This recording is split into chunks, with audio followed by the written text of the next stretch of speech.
Good evening, everyone. I was watching a breakdown of Boris Johnson's not COVID, what is it?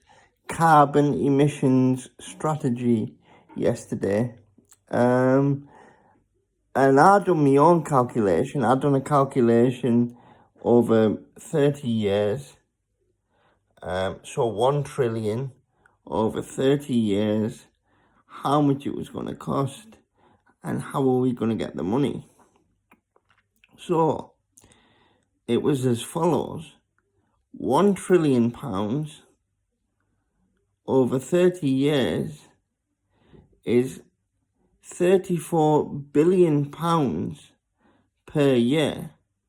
That's 320 odd million pounds per month, and that's over the next 30 years.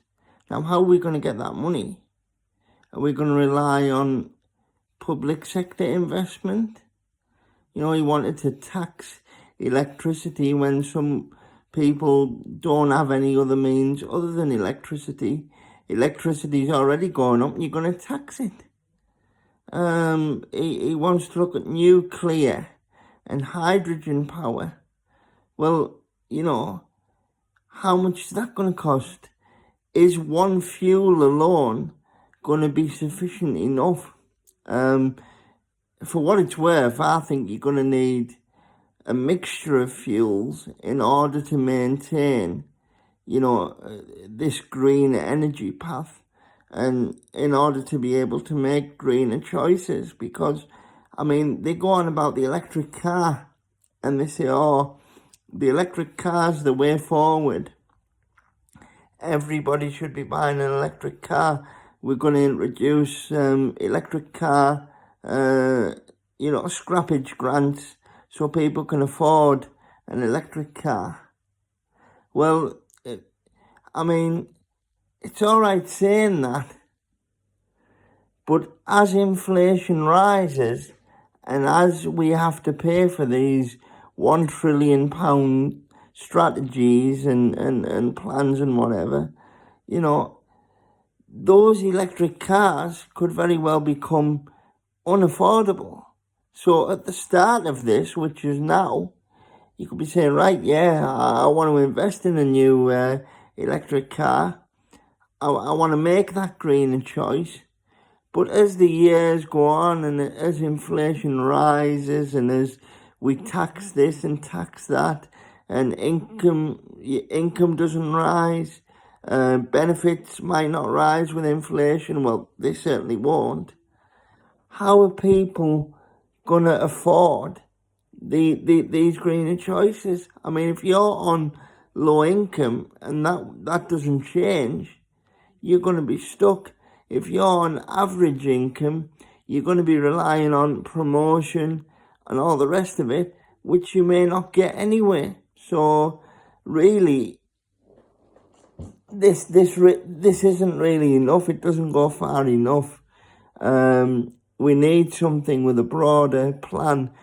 And I think the likes of Russia and the Philippines and America and China, they're all the biggest polluters of the world. But at least they're real in saying, we're waiting until 2060 before we start putting all this into place. Or before we at least have most of it into place. But Boris Johnson, he wants the UK to be the trailblazers.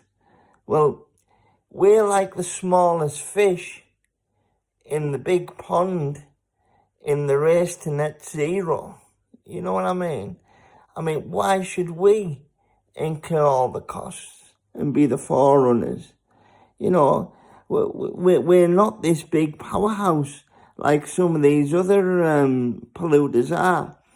And it pains me to side with communist countries and countries that aren't democratic, but I think their plan is more realistic than ours. I really do. Obviously, you won't you won't see China conforming anytime soon. And it won't be because of any deadlines or because of any sustainability issues. It'll be purely and simply because they don't want to. And when I talk about sustainability, that's another thing. You're going to have all these electric car dealerships building fully electric cars. You're going to have charging points, charging forecourts. But what's the infrastructure going to be like? Is there going to be infrastructure there to charge every electric car at an affordable price? Are we going to have enough to go around, basically? Are you not going to own an electric car and not be able to charge your car? Is every house going to be able to have a charging point outside of it? These are all things that haven't been discussed yet. And it's all right saying, we'll find out nearer the time. We'll find out. We'll cross that bridge when we come to it. Well, no, we need to know now, because there's disabled people like myself who my money won't rise. Finding work's difficult.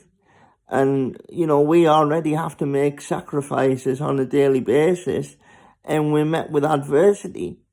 So really, we need to know, how do we go forward? How do we make these greener choices? What support's going to be there, If anybody wants to cover anything I've missed, and just leave it in the comments, and I'll make another video. But this was just me sort of like outlining my perspective on these new plans that I heard yesterday. But net zero by 2050, no way in hell are we going to be net zero by 2050. Thanks for listening. Hit the like, because I think I deserve one. You can even dislike it if you want. Hit the share, leave a comment. See you later.